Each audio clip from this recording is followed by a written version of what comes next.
ಕವಿಯಾಗು.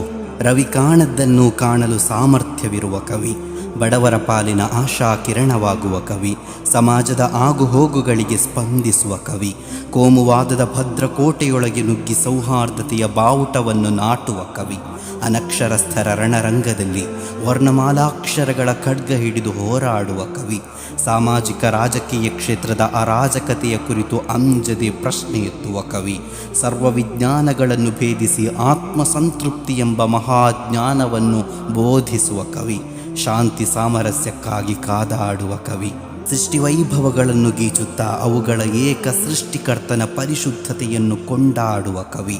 ಸಾಕು ಬಿಡು, ಇನ್ನು ನಿನ್ನ ಕವಿತೆ ಮಾತಾಡುತ್ತದೆ, ನಿನ್ನ ಲೇಖನಿ ಸದ್ದು ಮಾಡುತ್ತದೆ. ಎಂದೆಂದಿಗೂ ಅಜರಾಮರವಾಗಿ ಉಳಿಯುವ ಭಾವೈಕ್ಯತೆಯ ಸದ್ದು. ಆ ಸದ್ದು ನಿನ್ನ ಮರಣದ ಬಳಿಕವೂ ಅನಂತವಾಗಿ ಮಾರ್ದನಿಸುತ್ತಲೇ ಇರುತ್ತದೆ ನಿನ್ನ ನೆನಪಿನಲ್ಲಿ.